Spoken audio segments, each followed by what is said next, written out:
Aloha, everyone. Thank you so much for joining us. Welcome.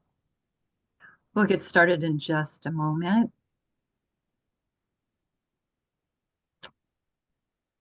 Good to see everyone here. Okay, I actually will get started because I'm just going to do my usual intro and then that will give people time to log on. So to those who are new today, welcome. And to those who are returning as well, my name is Andrea Nondoskar. I'm the Education Program Manager at Historic Hawai Foundation. And thank you for joining us for the 38th Annual Experts Historic Preservation Lecture Series. The series is curated and co-sponsored by the UH School of Architecture's Historic Preservation Graduate Certificate Program and Historic Hawaii Foundation. This year's theme is Conserving Architecture, and today's presenter will describe preservation efforts at Courts of the Missing, Honolulu Memorial, National Memorial Cemetery of the Pacific. We are recording all of the lectures and they'll be available on the HHF YouTube channel and the event page either later this afternoon or within a day or so. And we also have a very short survey, thanks to those who've attended previously and completed it. If you would be so kind as to just take a look at that and respond, it's really helpful to us. We will be collecting questions throughout, and at the end, we'll have time for Q&A with our presenter, moderated by my colleague here. And for those who are new to Historic Hawaii Foundation, we are a statewide nonprofit. We help people save historic places. And these are sites that tell the stories of the many layers of history here in Hawaii. We do it through education, advocacy, assistance, and protection of and for historic places. I'd now like to welcome our series partner, Dr. William Chapman, the Dean of the School of Architecture, University of Hawaii at Manoa, who will introduce today's presenter. Welcome, Bill. Thank you. Thank you very much, Andrea. Aloha mai kako. So nice to see all of you. My apologies if I repeat myself, if some of you are attending every session, but I'm Bill Chapman. I'm standing in now for Ralph Cam, who valiantly headed this program up for several years, and we miss Ralph, who passed away a year ago. And so also the School of Architecture is now the home for the Preservation Certificate Program. And that was one of the main things I wanted to do while being dean. So it is no longer an American Studies. So I've been with this program for 32 years. And it began with Bill Murtaugh back in the late 1980s when he came, and he used to bring his friends out to talk, and then always made the same joke about they could take this up with their tax accountants and how they wanted to write it off or not. And so we had a lot of really famous people in the preservation world when that was really a much, much smaller world. Walter Beinecke, who was behind the preservation of Nantucket, and William Seal, who worked on the White House, Nellie Longsworth, who was the headed up Preservation Action. So a lot of these great towering figures of our field are now no longer with us, but we now try to populate this talk with new voices of preservation practice. And as I pointed out in other of these presentations, because we've moved to architecture, and I'm promoting this strongly within the School of Architecture, we're kind of returning to a major source of a lot of preservation activity and a major focus of preservation activity, which is architecture itself.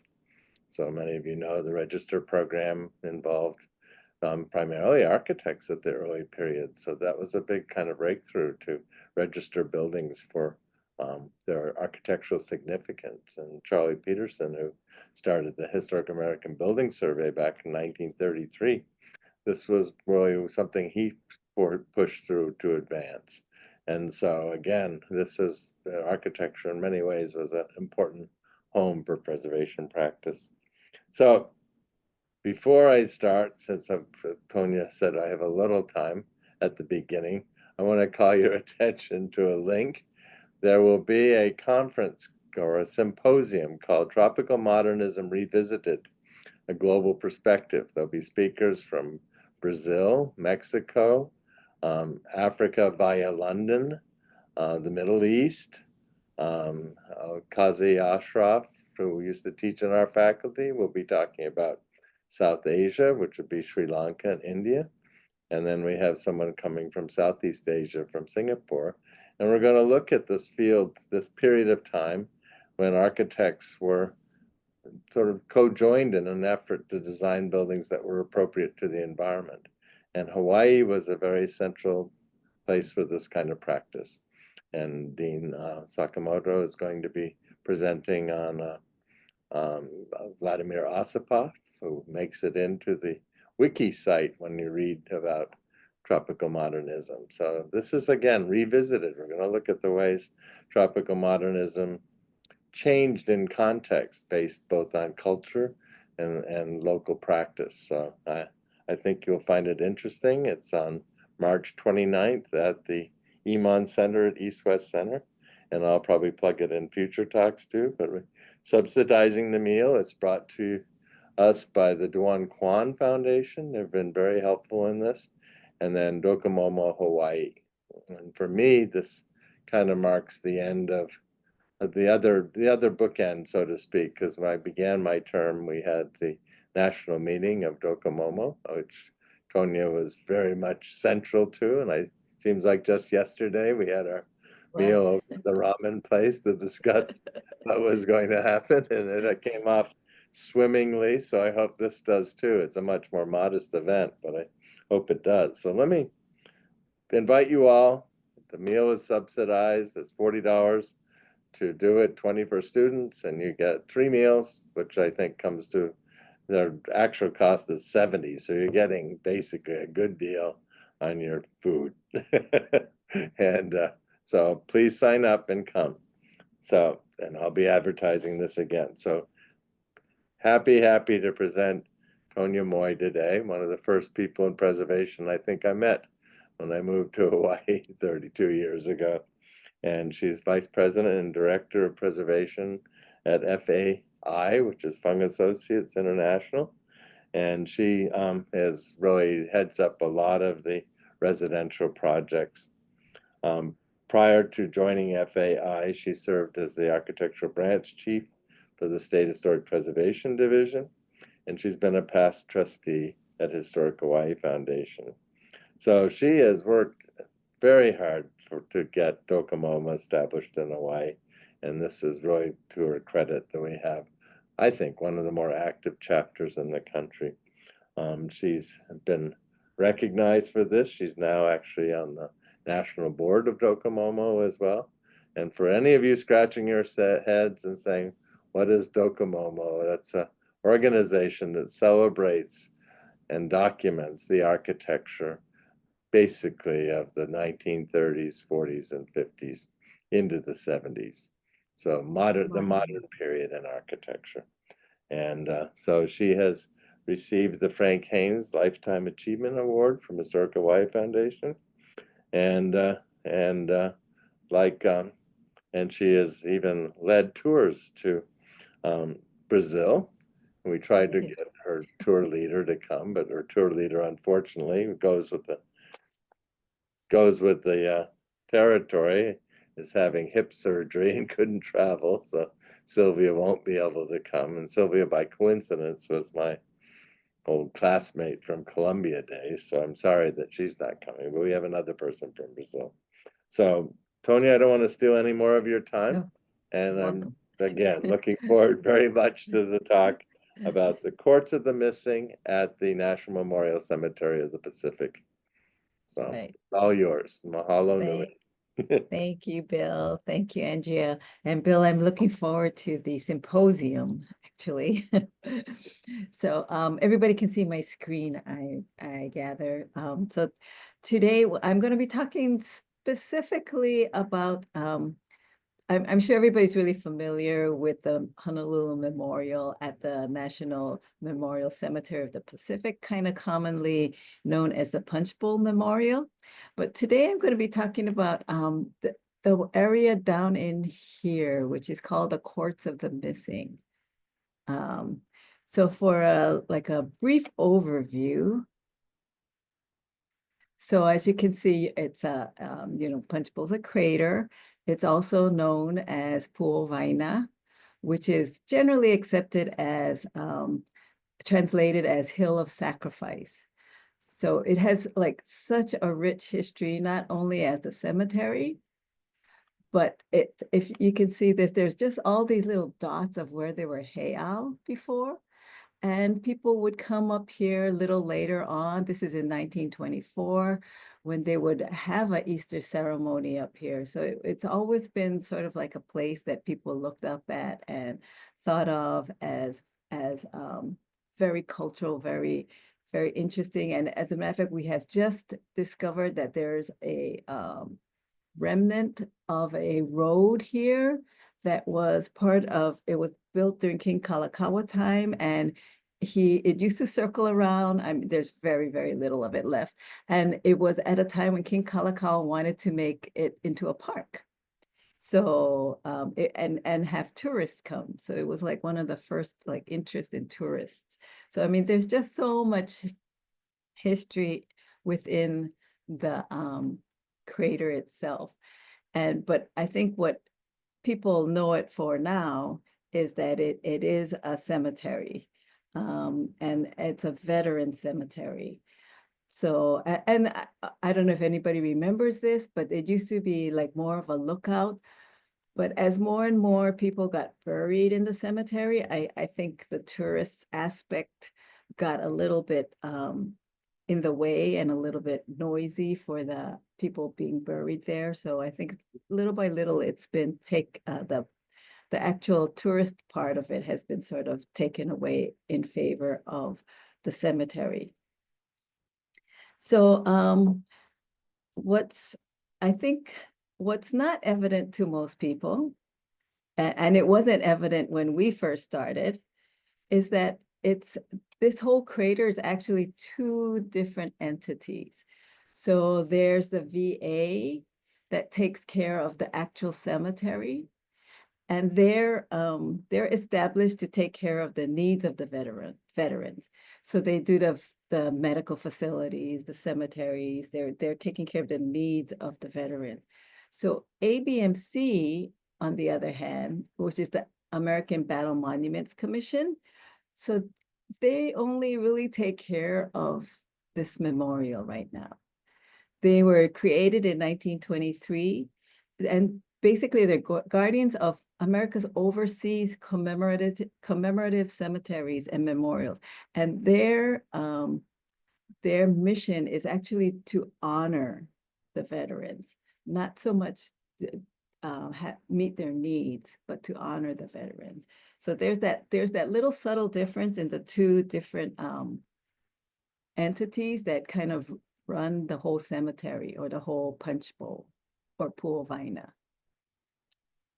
So in 1948, the cemetery was established, and the memorial broke ground in 1958, and then it wasn't really completed until 1961.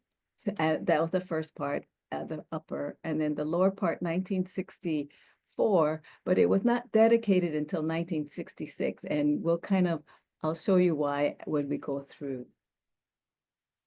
So for the architecture nerds out there, everybody, the architects are Weihei, Frick, and Cruz. They're from San Francisco. And then it was together with the local architect was Theodore Vieira. And some may be familiar with him. He did a lot of plantation work. And but he also worked for Weihei before, which is what that established that. And then the landscape architects were Thompson and Thompson, which if you're into architecture and landscape architecture in Hawaii, it's a very familiar name. It's like the Charles Dickey of landscape architecture. So, but what was interesting was when we were doing a lot of research, I found a letter that Hartwood wrote that said, he wrote to ABMC saying, well, you should really have a local architect do this, not like these mainland architects. So it's kind of like it continues, that thought continues to today.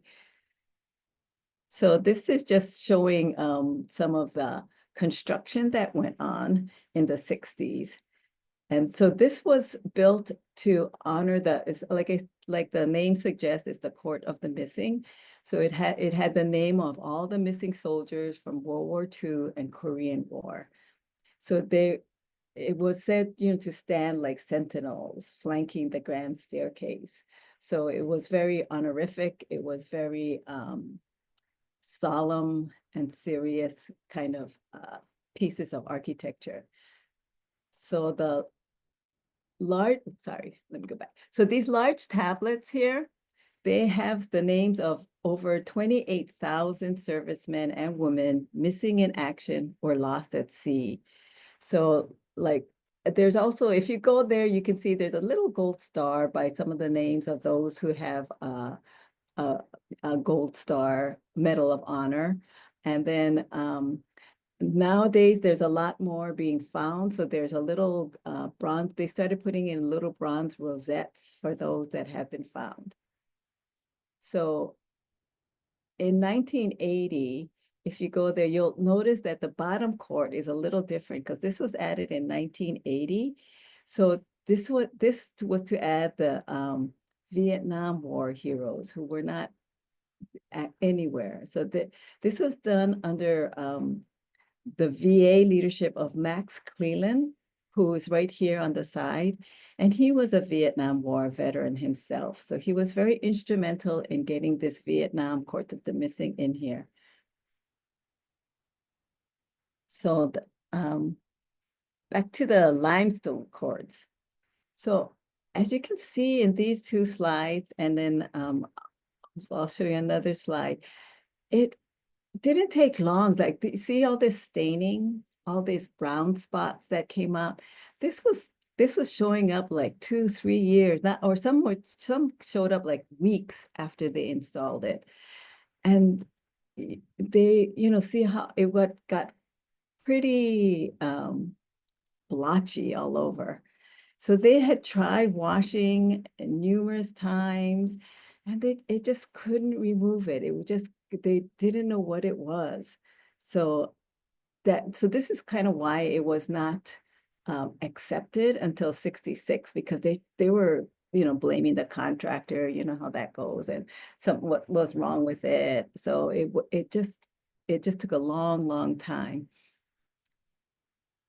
So they tried washing it numerous times, but it just wouldn't come off. And so sometime in the 80s, they were painted over because people were saying they didn't want their loved ones with a blotch by their name, or, didn't want the stain. So at this period, actually the VA was pretty much taking care of this memorial, because most of the memorials that the ABMC takes care of is overseas, like Normandy or Florence. So they kind of let VA take care of it for a long time. And then so it got painted, which isn't the best thing, but it got rid of the blotches that way. So in 1997, and I don't know if people remember, but there was like a very horrible thing happened in which someone graffitied lots of, not only the Court of the Missing, but they did, like, if you can see this is in the chapel, and they did other sites. They did the State Veterans Cemetery. It was, I mean, I'm glad it's never happened again. I don't think so, but if you can see, it was like a pretty terrible thing that happened. And so, they had to remove all that. And so they repainted, they removed it, repainted it, and put an anti-graffiti coating. So, this is all like just a little bit of history of it. But interestingly, in 2009, Max Cleland, if you remember that name I just showed you, him when he helped establish the Vietnam Courts of the Missing, he became the secretary of ABMC as the and being the Vietnam vet, he kind of felt, like to put a little more time and effort into this memorial. So in 2011, one of our projects was we added these lifts to go up to the Courts of the Missing. And that was very supported by Max Cleland. So he was very active. And because of that activeness, well, besides this project, he did establish, we also were on this project where we added these two pavilions.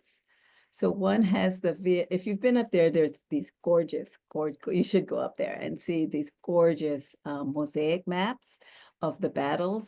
And so we did a Vietnam set because, Max was very, he really wanted to recognize and honor the Vietnam War pavilions who were pretty ignored a lot. So in 2013, these two pavilions were added. And because of his interest, so ABMC and the staff, as staff changes, things get, they were more interested in Hawaii. And then they noticed that this memorial gets a lot of visitors. So they started taking a lot of interest in trying to make this more educational and being more honored. But one thing that they thought was that painting over natural stone was not very honorific. They are very into doing what they call noble materials. So honest materials, not painting over as much as possible. So if you go there, everything is wrought unpainted travertine, unpainted concrete, and originally was supposed to be unpainted. This tranny limestone is what it was. So they wanted to, when they started to take a more active role in it, they decided that, okay, that paint has got to be removed and we've got to get back to noble material. So, of course, it all starts with research, and luckily we had the original drawings, but there was so many questions that had to be answered, was it the hardware rusting behind the stone? Was it just salt air in Hawaii? Was it the iron in the dirt? Sometimes we have red dirt here in Hawaii, and why did it appear so quickly? And then I was always oh, does it need a blessing? I was always kind of worried about more of the spiritual side of it. But so it was quite a journey. The first order of business was that we had to take off the paint, and removing paint could also damage the stones. So that was a concern. So we tested all these different materials, and we tried all these different, so you can see that was a pattern of how we had to try different types of paint remover. And then not only did we have to remove the paint, but it had to make sure that it would have good long-term effects. So different products were laid out, but also when it was exposed, we had to leave it on for there was different dwell times and different times that we just let it sit there to see what would happen to the removal of the paint. And then you can see that sometimes on this side that there was some streaking, because I guess the paint remover would get into the words that were incised in there, and it just was very, very, very difficult to take out. Not only that, of course, once removed, there were still the stains, there were still the blotches, and you know, it was still, again, very difficult to remove. And no one wanted to be the family that was here, right, that had a big blotch in their name. And some areas were really, as you can see, it was pretty deeply in there. But we were going to try and figure it out. So once it was removed, we had to figure out what was it? So we had coring samples and we sent it to a lab. And then they found that mostly it was 3 to 5 millimeters deep. And the previous picture shows that some were deeper. And so, you know, the thought was, well, maybe we can hone off the top layer. Okay, combination cleaning and honing. So this is actually this is going over a span of 3 or 4 years, but you know, I'm just making it fast. So decided we're going to try cleaning it again. So here's and then this was a veteran who said he could clean it because he did it before. So they let him do a test area. So this tested area, and you know, some did come off, but not everything came off. And you know, and then we tried honing it, but then it was so difficult to get it straight or to get it level. And then not only that, where it was deeper, you know, like all the words were getting a little flattened out. So that was not really working out too well.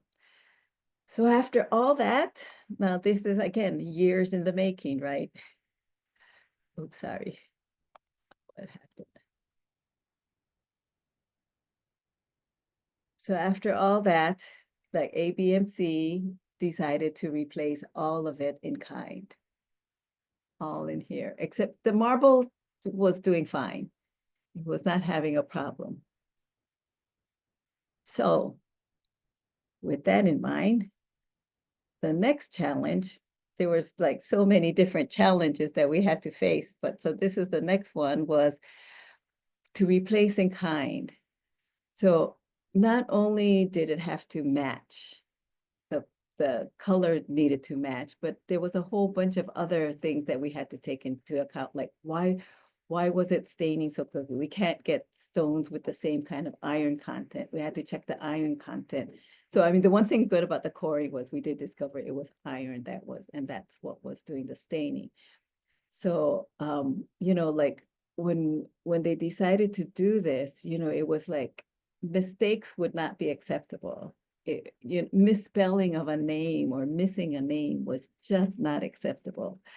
So you know, there was a big challenge. You know, they found we got like 50 different samples all totaled from all over the world. We got some things eliminated because of you know, it had to be a country that we do trade with. We had a trade agreement with, or USA. We found the original, that we even found the original tranny stone, but by then the mine had been dug so deep that the stones were a totally different color. Anyway, so it was another like big challenge. And then so we had to make sure that, you know, fossils were not too big, cracks were not too big, that there was imperfections in there that were not too big. Because if, you know, you look at the stones, even with the blotches, you can kind of tell they're pretty, like they should have been pretty evenly colored, and just like the whole idea of the sentinels was very important. So you know, so there was not only the color and the texture, but you know, we had to make sure that the density was good, and that, you know, just that there was a lot of other things that was needed to be checked out. So, you know, they tried, luckily we had a contractor to help us for this. So, you know, left it soaking in salt water, cracked it open. And so this helped eliminate some, because as you can see from this top one, some did stain somewhat. I mean, it wasn't brown, but it still, you could tell it was stained. So, you know, found one that wasn't staining.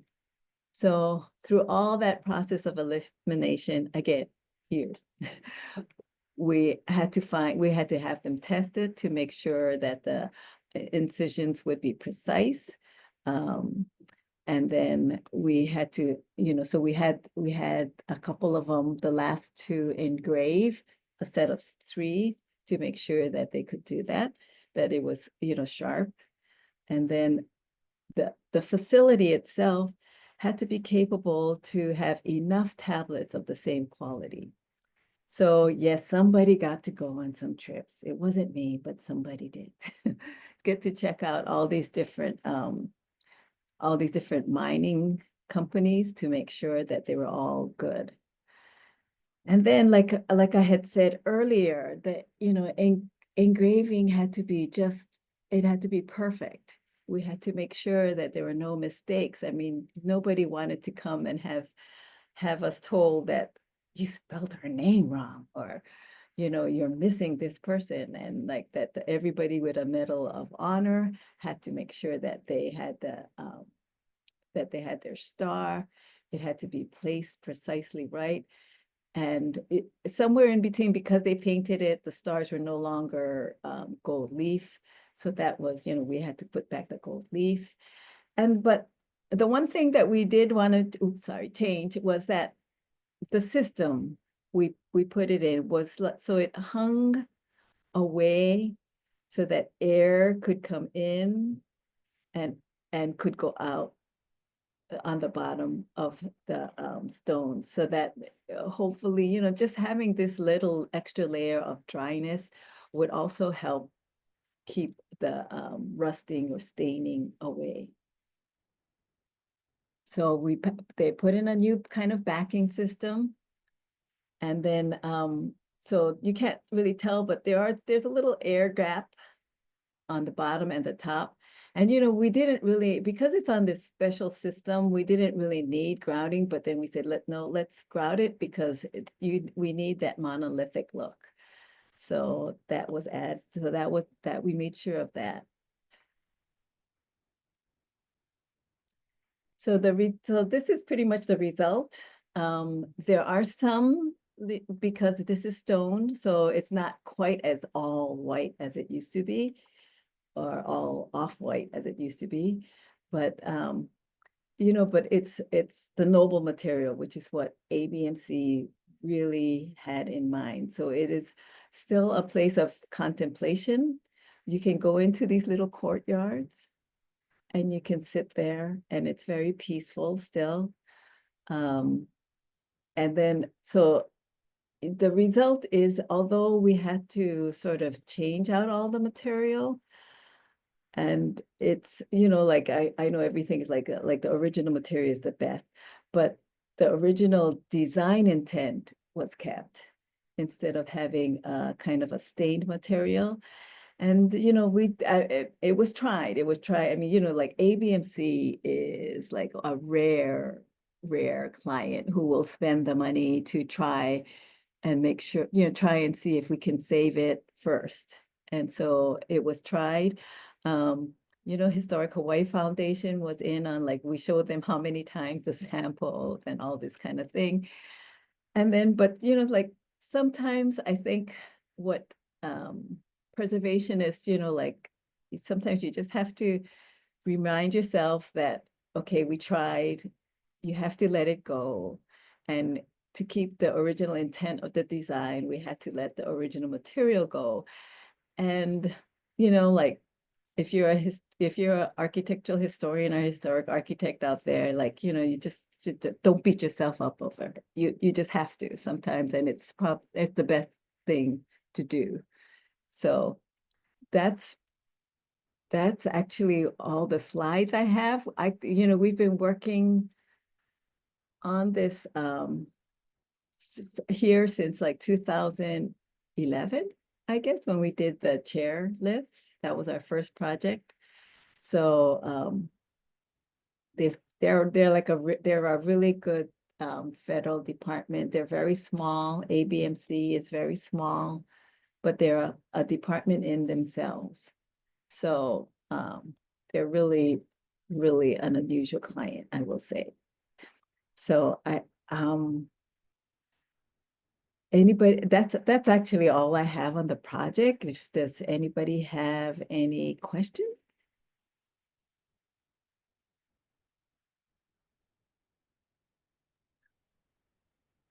Tonya, you can stop your screen share Okay, if you would like. And Bill, there's a few questions in the chat. okay. So I'm going to start with some of the questions in the chat. So there was what happened to the original stones after they were removed?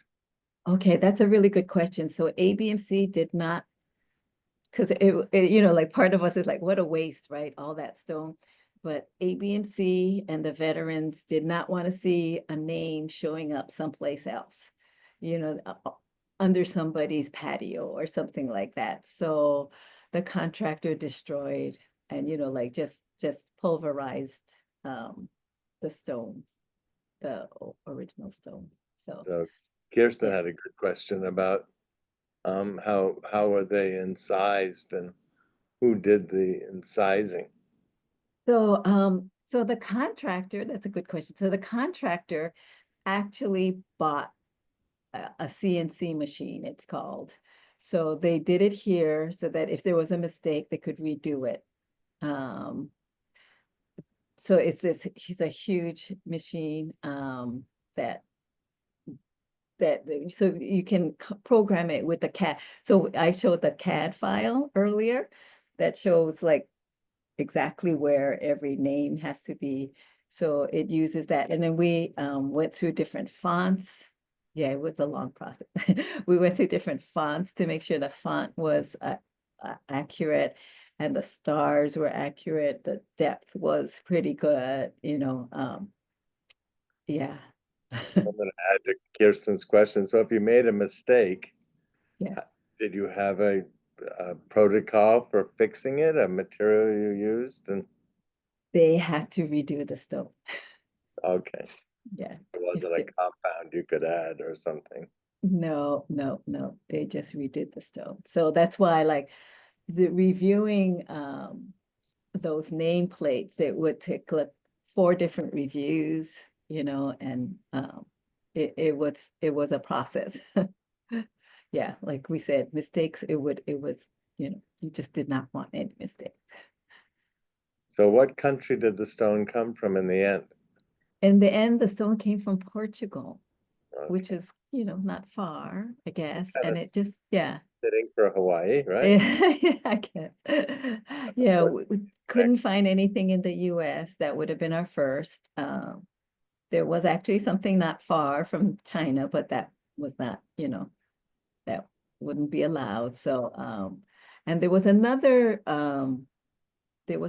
mine in Italy that was pretty, but then that was the one that showed yellow when it broke up. So that also was rejected. it must have had your head spinning at times. I mean, closest I've come is trying to pick a white for an apartment, and when you start to do that, you realize that white is a It, color too, and there yep. are so many variations it drives you crazy, I'm sure. Yeah. Yep. And then, just any like defects in there had to be and then they had to look at every single stone. So the stones came in and it was checked for quality control before it got engraved even. It was, yeah. But Kirsten has a question I too Sure. had written down. Did you apply a coating after it was done to protect it from graffiti attack or anything like that? No, we did not. Okay. Did not. But so far it's okay. But That's- we did test. It was thought about to test. Um, I think everybody was concerned about coatings, discoloring, and so we just couldn't find a coating that we felt super comfortable with. So yeah, there was no. I learned a little bit about this in Cambodia, that the ancient stone monuments were, which were Mm. sandstone, of Mhm. course, or brick, and the silicone coatings do work, but they do sometimes slightly discolor. But the other Mhm. thing is you have to reapply them, Mhm. constantly reapply Yeah, because they because start peeling it. Yeah, they just lose their efficacy yeah, quite quickly. And the sun breaks them down some too. So yeah, an yeah, Angkor, they finished cleaning Angkor Wat. They applied a coating, and everybody was quite upset. The coating was probably pretty benign, but the trouble was is within a year or two, they had a lot of the same problems. yeah. Right, So do right. you have like a problem like they do with fungal growth and stuff like that? Or? Not too much here, but it does happen, especially more on the travertine actually, because the travertine's a little more porous and it's got like little areas where the water can stay. So, yeah. It's So it's worse on travertine. the staining was from a natural iron in the stone, right? Not from the Correct. yeah. So Yeah, so that's the coring said, discover it was iron and it was something inherent in the stone. uh, So it was it just didn't show up until like a couple weeks until it was exposed, I guess. so what happens in the future? Do you have a stockpile? This was inspired by Ronnie's question in the chat. They do have a stockpile, but not like to do the whole thing again. You have a So few pieces set yeah. aside in case there's a accident or someone dies. Right, and in case something, and I think it has happened where they had to change one, and because there's a new system on it, it is easier to change, one tablet. You don't have to take off a whole wall for it. So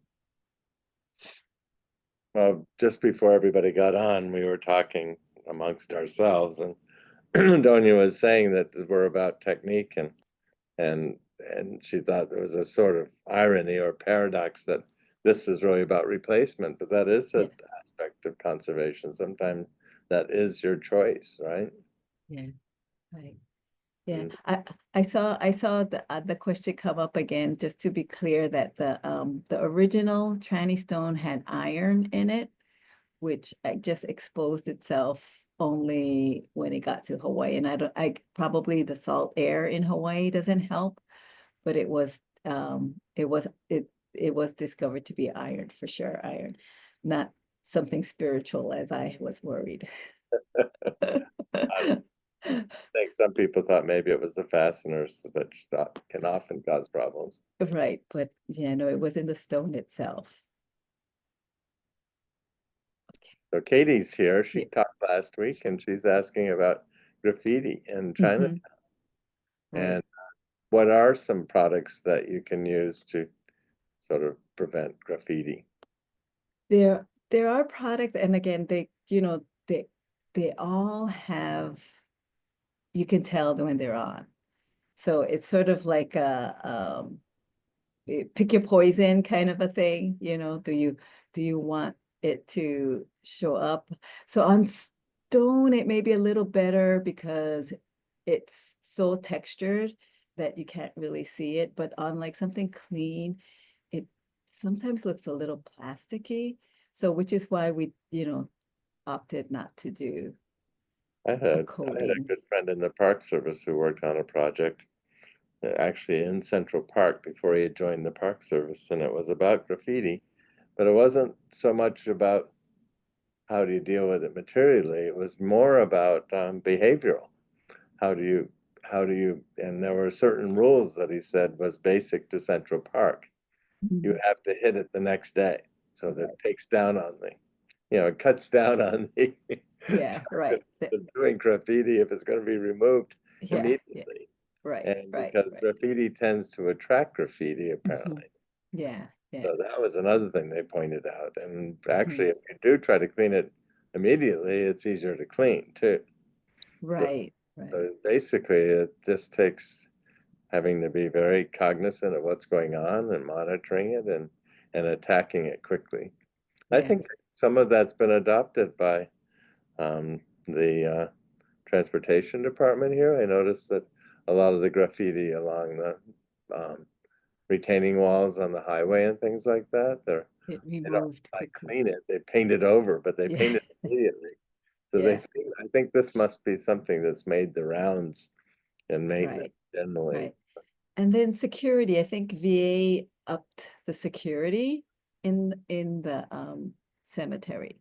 So I think security is a big thing too, you know, if you have the cameras and the lights that go off and, you know, and a security guard, then people are not going to be tagging. Right. And some of it's, I suppose, fashion. I remember the last time I was in Rome was about 8 years ago, and there was so much graffiti all of a sudden, and it was mimicking what had gone on in New York in the 70s, when you couldn't even look out of a subway car. There was so much of it at that point. And they have a routine too. They take the car right out of service, quickly clean it, move it back in. So they do a more of a behavioral control. There was a good question here um, about the involvement of the families and relatives of the people honored. How is They that tackled? They there's so many, like 28,000 names. So they weren't really involved. I mean, because it was a replacement and doing the exact same. So we didn't really involve each of the families, but you know, they did try and make sure the families knew where everything was, that it hadn't moved. And even during construction, there was a little display that was set out for the family so they could still visit stuff. I did see some questions come up. I'm not looking at the chat, but I did see some questions pop up about if there's going to be more memorials in there. Right, that's the one I just saw, that one. Yeah. So to answer that question, this is supposed to be of the Pacific. So it's supposed to be just to honor the wars in the Pacific. So you know, if unless that changes, or unless there's a bigger war coming up, there should not be any other memorials. There, we do it, like I said, we did do the two-sided pavilions, and one is more like a wayfinding, like a visitor station. And then the other one is the Vietnam maps. So the way station one can probably become another memorial if need be. Um, and right now, we are working with them to do like a interpretive center behind the memorial. So it's going to be relatively small exhibits, and then probably if needed, one of the things when we did the pavilions was there was a MOA that was done, and Kirsten remembers this very well, I'm sure, that there were supposed to be no more additional buildings. Well, we're going to be building things in the back this time, but it's still, so the MOA has been refreshed, and you know, we have to do it so that you really won't see it from the memorial itself. But I think that, and then no more additional buildings. So I think that hopefully the exhibit space in there should be able to tackle anything else if need be. But like I said, the original concept of this memorial is for the wars in the Pacific. Is it So linked also to people who were engaged in the Pacific Wars? I mean, are there people buried from the oh, Afghanistan and Iraq War? totally. Yes. The like I said, the cemetery is VA, so it's a totally different department. So, and they take any veteran. If you're a veteran, served, no matter how long you served, no matter what war you served in, you have the right to have you interned there. I had Yeah. thought that Punch Bowl was filled up and that they were going over to Kaneohe now. The ground is filled up, but they've been building new columbaria. So Okay, there's new ones being built. Like there's a huge new wall set up right now so that's there got, may well be at some point a memorial oh to yeah, Afghanistan and Iraq, right? there might be. So but right now yeah, because you never know how departments will change and how their mission may get updated, or you know, education be. So I see Andrea about the, yeah, right, the Middle East war We recognition, right? try to answer best we can, so we'll see. Yeah, yeah. So like I said, this is Pacific. but there will be, I think the idea for the exhibits is really to tell the stories of the people buried there. And I think one of the stories that the exhibitors have been, we're not involved in the exhibit itself, but we've talked to them a lot. And I think one of the stories that they're very interested in, and so don't, like, when the exhibits come out, don't say, oh, yeah, I thought this exhibit was going to be here, because I don't know for sure. But they have been talking with Alan Ho a lot, and he was in the newspaper recently because his son, I don't know if everybody's familiar with the story, but his son was killed in Afghanistan. I don't know how long ago, but anyway, so his father has been striving very hard to keep his memory alive, and they've talked to him. So I think that might be one of the stories that will be in the exhibits. By the way, I put a link into a obituary for Max Cleveland, who died Oh about yeah, not. ago, and he was a senator in Georgia when I was there. So Oh really? Oh yeah, wow, he that's was a small political world. figure, and again, very outspoken in the need to recognize Vietnam Yes, yes, deeply. very much so, very much so. So I'm not looking at the chat. So Bill, if you could tell me And there's any more. I'm kind of scanning this. Yeah. There is a good link to an article that put the Historic Hawai did, or a kind of a procedural um, manual on graffiti removal in Chinatown that Mhm, you could mhm. grab there. I think last I heard was, I think Charles Dejoux, who used to be a political figure in Hawaii, is head of the Battlefield Commission now. Is that Yep, right? yep, he Uh-huh. is. He is right now. Yeah, right now. I think they said January something he was going to leave, but I think he's still there. Well, he's a Republican, as you may remember, so he may not get replaced. Yeah. We'll see. We'll see. But I will say this is such a long process and so many parts to this project, and I don't really want to get lost into all these other parts of it, but I will say thanks to I believe thanks to Charles Dejoux, we were once relegated to having the interpretive center outside the crater. But I think thanks to his talking with the VA that we got put into the, That's great. yeah. Someone asked if they're looking for a grave in Punch Bowl. Mm. Is there a guide to help you find them? There are actually grave finders. There's one by the new the new bathrooms that are at the front columbaria. As you enter into the crater on the right-hand side, there's like bathrooms and columbaria. And there's a grave finder there. There's a grave finder there. There's a grave finder at the VA Visitor Center, which is the first building as you drive in before you even get to the gates. There's a grave finder there. And I think there's one more grave finder close to the maintenance yard. And you probably don't know where that is, but I would say the bathroom one is the easiest to find. And I see Andrea's posting information on Alan Ho and his son. This is, Tony, this is such an excellent talk, and really thank you so much. It makes people understand the complexity that goes into decision making, I think, Yeah, for any yes, project, but particularly something of this scale. right. And importance, so How long it takes and yeah, why it might be expensive, and yeah. Is there anything you'd do differently with what you've learned if you were approaching a similar project in the future? Don't mean to put you in the Yeah, yeah. I don't, I mean, I'm really glad we got to test everything along the way, and that there was only we could have done a little different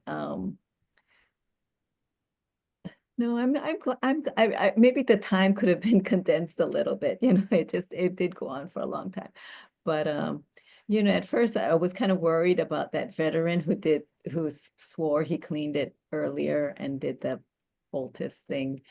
But I'm kind of glad that that was done to show that, that really it's really hard. And that, like honing it, like it's gonna not be it's not gonna produce the effect, the desired design anymore. You'll flatten out certain things. So I'm glad we tried it. So I guess I can't really think of, You would take that forward yeah. if you were working in a similar, right? Yeah, right. I The mean, honing situation might not work for yeah, right, engraved lettering, so you wouldn't right, have to go there again because you're, right, I guess it depends on the material, but right. it's a scary Yeah, thing too. yeah. And then if you see that it's in the engraving, like, yeah, okay. That's not gonna work. Right. It's so cool to hear the details of what's involved in actually working with these materials and all of the delicate aspects that you have to deal with in order to do it appropriately Yeah. and honor it, as you've said so beautifully. And to feel okay about replacing, because that's always like as preservation is like, oh no, you can't replace materials, or Mm. you don't want to replace materials, right? So this was a I, really good exercise in making you how to feel better about it, I guess. well, and I think that you share that, and that's an important thing for people to hear that you can, but you do want to make sure that you check everything first and that you do it very thoughtfully. It's not that you can never do it, but you don't, it's not like having free reign to go out and replace Yeah, things. right. It's the process, which I think you shared really well. Bill, you were about to say something. I'm just saying, I was going to say that one thing that's very interesting is this is the conservation of things of the modernist era as well. And one of our viewers mentioned that they're about all things modern, and this is a nice segue into next week's talk, which will be Graham Hart talking about the special issues involved in preserving buildings of the modern period. So I think it'll be another great addition to our talk. And Tonia, I want to thank you so much, and Andrea and Michelle too, for all you do for this. Thank you. Thank you. Thank you, Tonia. I echo Thank you. Bill's words. Thank you so much. Yes, thank you, Michelle Kisek, my colleague, for providing backup and technical support. And we'll see everyone next week, February And 26th already. We've got two more left, as Bill said. We welcome Graham. And if you would take a moment just to complete the survey, that would be fantastic. And if you want to help support this program, please go to our website, the Join Us section, historichawaii.org. Tonia, thank you. Thank you for your time and expertise. And Bill, thank you for great moderation. I think And someone threw in next week as well. You did a change. oh, yes, we did. Thank you for that. I know I had that written down and I thought, Didn't show yeah, up in the last letter. I we noticed. did. I'm We always flipped them. thank you for pointing that out. Thank you. Mo probably I put that think in the chat if he's still on. Graham is the one who noticed it, so he'd be. Thank you, He's probably Graham. like, what? Obvious. Whoops, I'm not ready yet. No, I wrote that I'm on sure my he's notes always and I thought maybe I made a mistake. Yeah, in any case, Graham, yes, Mo Radke will Next speak week, Mo's about going the to talk about natatorium. the natatorium, which is the beginning of the modern period, so to speak, and almost, right? 26, I think. So not quite in our modern era. I'm always surprised that the 30s is what Docomomo says, isn't it? 1930. Well, because of the Art Deco and Art Modern stuff Right. that There's starts, stuff that and led and to some that. modern stuff comes out already. So anyways, this is In a any case, Bill, Mozart building in a traditional, but it used modern materials, which is part of its problem. So it'll be fun to hear and interesting to hear. I've so always hoped please join us. we could preserve the natatorium. Thank you, Yes, Bill. thank Thank you, you. Graham. Thank you, Thank Tonia. And you. we look forward to seeing everyone next week, same time. Okay. And until then, hui ho. And please take your Oh, survey. Thank you Okay. for coming. Thank you. Aloha and hui ho. And Bye, everyone.